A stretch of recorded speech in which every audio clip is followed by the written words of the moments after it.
دووبارە سڵاو لەم تۆرێدا تایبەت باس لە کاریگەری بەخچەکان لەسەر منداڵ و پەروەردەی منداڵەکەی وەکو لە سەرتادا ئەمەژەم پێکرد لە ئێستادا دایک و باوکان منداڵەکانیان ڕۆن دەبن بۆ باخچەکان بۆ پەروەردەکردن و خوێندن و خوێندنەوە لە هەمان کادا فێربوونی نووسین و تاکو مناڵێکی کۆمەڵایەتی لێ دەرچێت بۆ ئەم مەبەستەش میوانداری خاتون بەناز محەممەد سەرپەرشتیاری پەروەردەی منداڵمان کردەوە. سپاس خاتم بۆ ئامادە بوون. بەخێرتان باش سپاسانەکەم سپاسی کەناڵە جوانەکەتانەکەم سپاس بۆ ئێوەی بەڕێزیش من ناوم بەناز ئەحمەد تۆفیقە سەرپەرشتیاری باخچەی منداڵان. بەخێر هاتی کاریگەری پەروەردەی منداڵ لە باخچەکاندا چۆن دەبینی خوێنەوە بۆ ئەمە چییە؟ بێگومان باخچەی منداڵان گرنگترین قۆناغە لە قۆناغی مناڵە وەکو سەرجەم قۆناغەکانی تر چۆن قوتابخانە گرنگی خۆی هەیە کۆلێج و مەحەدەکان بگرە قۆناغی باخچەی مناڵان زیاتر و گرنگترە و قورستری شەعرەکەیان.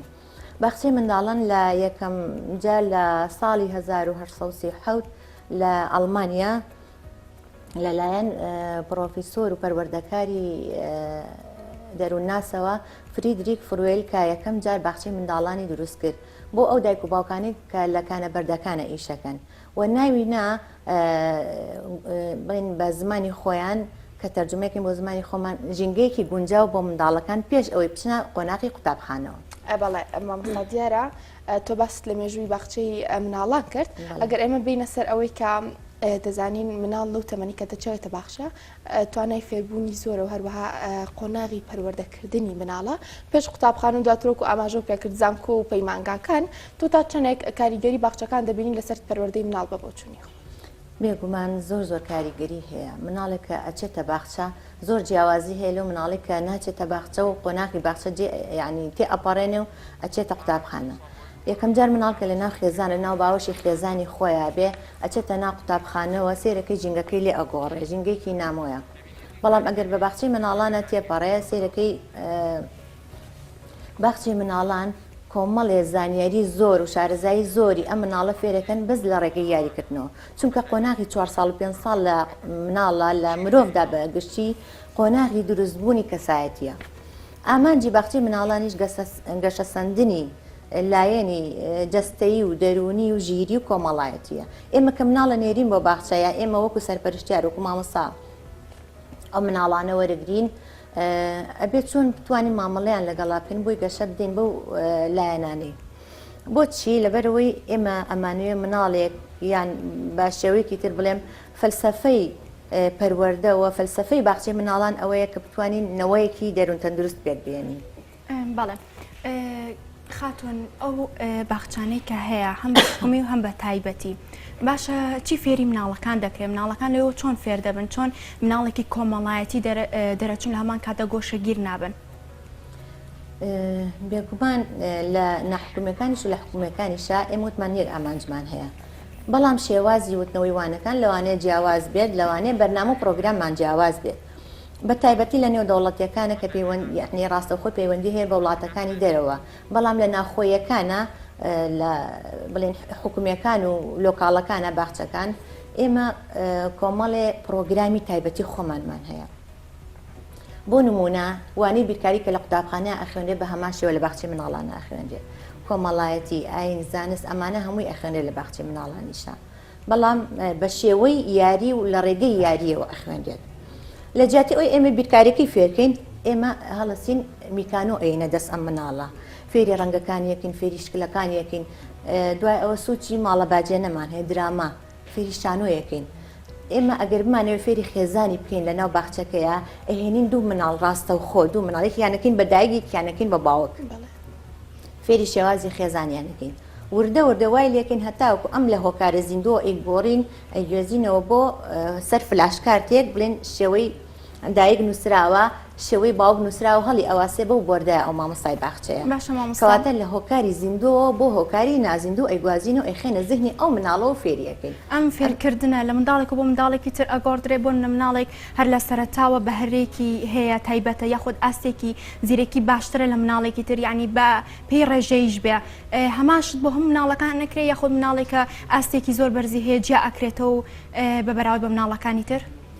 بێگومان لە هەموو مرۆڤێکە بە تایبەتی لە مناڵیشە جیاوازی لە کەسێتیە هەیە ئەبێ مامۆستا ڕەچاوی ئەو جیاوازیە بکە. بۆ نمونە مناڵمان هەیە لە ژینگەیەکی داڕوخاوە هاتووە، مناڵمان هەیە لەگەڵ ڕێزما پەروەردەی ناتەندروستی هەیە هاتووە، مناڵمان هەیە بە پێچوانەوە لە ژینگەیەکی زانست و زانیاری و گەشە سندۆوە هاتووە، جیاوازی هەیە. ئەبێ زیرەکی مامۆستا لەوێ دەرەکەوێ کە ئەم جیاوازیە چۆن بتوانێت هەستی پێ بکە، چۆن بتوانێت جیای کاتەوە لە نێوان مناڵەکانە. ئەمیش لە ڕێگای بە هەمان شێو لە ڕێگەی یاریکردن و لە ڕێگەی شارەزاییەوە. بەڵام ئەرکی مامۆسای باخچە وەکوتمان زۆر قورسا وەکو مامۆسای بڵێن ئیبتیدایی و ئەوانی تر نییە.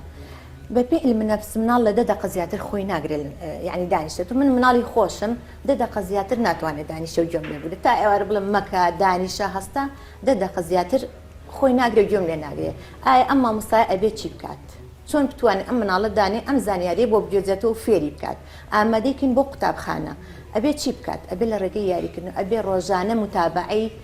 بڵێن ئەنتەرنێت بکە، کتێب بخوێنێتەوە، زانیاری هەبێ، نوێگەری هەبێ. ئەم مامۆستایە ئەنجا لە هەموو زیاتر لە هەمووی گرنگتر ئەبێ خۆشەویستی هەبێ بۆ مناڵ. ئەگەر مامۆستایە ئەگەر ستافی باخچەکە مناڵیان خۆش نێ بڕواتە بێن ناتوانن دەرس بڵێنەوە نیو سەعات لەناو باخچی مناڵانە. تۆ لە ژوورێکا بیز مناڵی تایە، ئایا ئەتوانی بە مناڵەکان بڵێ دانیشە گوێم لێ بگرە؟ جامووی بە قسە دەکات بە قسە چی خۆ تۆ ناتوانانی لێ تۆ ڕەبینەوە وەڵا بە قسەمان ناکە. ئللا ئەبێ زانستێکی وات هەبێ، تەکنیکێکی وات هەبێ بتوانی ئەو مناڵانە فێرکەی. چۆن فێریانەکەی؟ بۆ نمونە 10 دقە دەرسیان پێ ئەڵێیت، لە دوای 10 دقەکە چالاکییان پێ یەکەم. مامۆستا لە باخچەی مناڵانە ئەبێ دانیشێ، ئاستی خۆی نزم کاتەوە لەگەڵ ئاستی مناڵەکانە. کورسی مامۆستای باخچە جیاوازە، پشکۆلەیە، ڕێک لە ئاستی مناڵەکانەیە. کە تۆ دانیشی ئەوانیش دانیشن دەرسەکەیان پێ ئەڵێ، دوای کە ئەبێت لە دوای 5 دقە 6 دقە چالاکییان پێ بڵێ، ئەوان هەستێنی گۆرانییان پێ بڵێ، دەست بجوڵێنن، قات بجوڵێنن، ئەنجا دەرسەکە تەواو بکەیت. جارێکی تر چالاکییان تریان پێکەی. دوای ئەوە سەعاتێک ئێمە سوچەکانمان هەیە، یاریمان هەیە، یاری جەستەیمان هەیە، وێنە کێشانمان هەیە، ئەچێت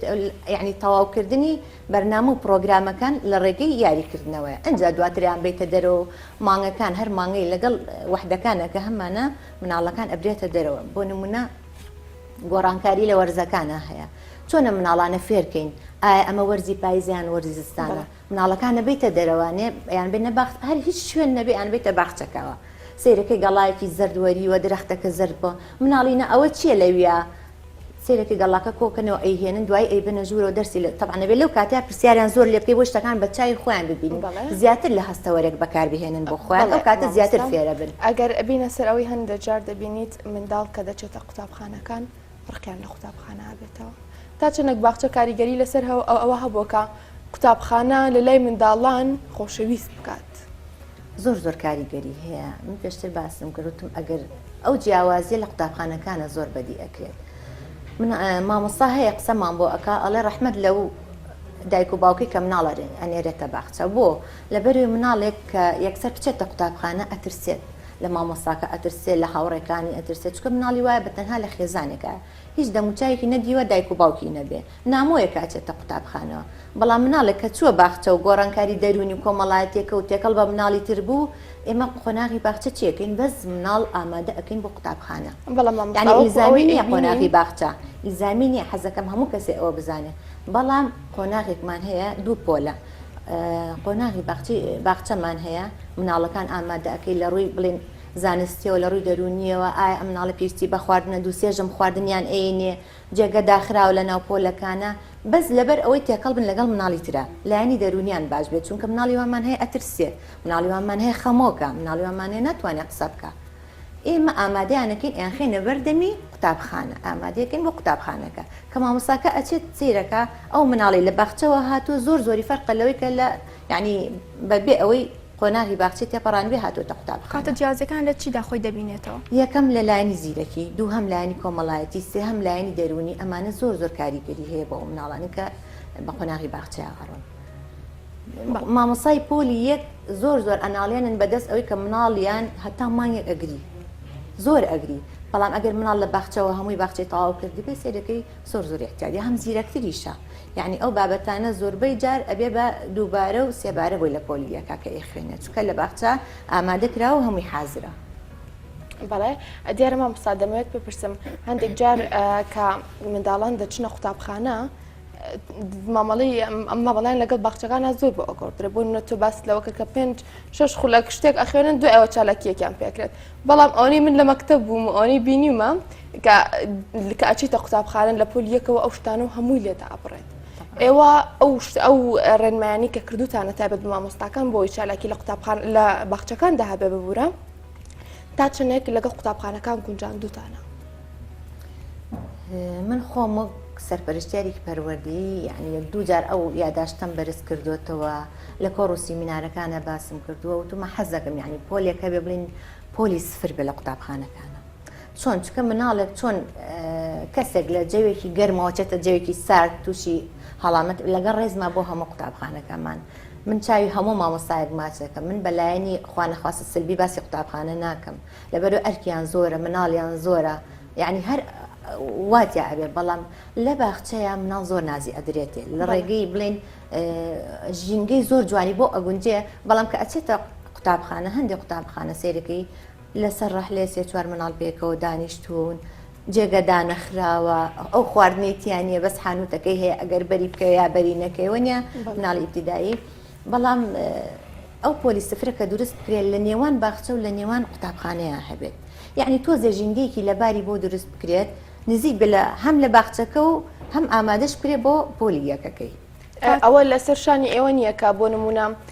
من لە منداڵی 2 ساڵم خوێند لە باخچەکاندا ساڵی یەکەم مناڵ خۆشەویستی بکەیت ساڵی دوم لەگەڵ قوتابخانە ڕایبێنی پێتوانی ئەوە بکەوێتەوە سەر ئەرکی باخچەکان بەدڵنیا ئەو کراوە لە باخچەکانە لەبەرەوەی لەگەڵ هەموو وحدەیەکە کە ئەخوێنێت لە باخچەی مناڵانە مناڵ ئەبرێتە دەرەوە یەکێ لەو شوێنانەی کە ئەبرێتە دەرەوانەی قوتابخانەکانە لە قۆناغی دووەمی باخچەی مناڵانە مناڵ ئەبرێتە قوتابخانەکانی هاوسەی ئەوانەی تری یان سەردانیان هەیە بۆ نمونە سەردانی کە سوکاریان هەیە سەردانی لادەکانیان هەیە بەڵام کە سەردانی قوتابخانە ئەکرێ بۆ ئەوەی یعنی ئەو ژینگەیان پێ بناسیێنرێکەوە ئەچن لەو شوێنە ئەخوێنرێ ئیتر طبعا کەوتۆتە سەرشانی باخچەی مناڵان وا کەوتوتە سەرشانی حکوومەتیش کە بتوانین بە تایبەتی وەزارەتی پەروەردە هیوادارم کە پۆلێکی وا بکرێتەوە بتوانێت هەوڵێک برێ ئەم یعنی ژینگەیە بە سیلسیلە بڕوات لەگەڵ مناڵەکەیە ئێمە باس لە کاریگەری باخچاکەین لەسەر منداڵەکان بەڵام خێزانەکانیش تا چەند کاریگەرن کە مامەڵە و سکۆتی ئەو منداڵە لە هەمان لە باخچەکە و لە دەروی باخچەکەشە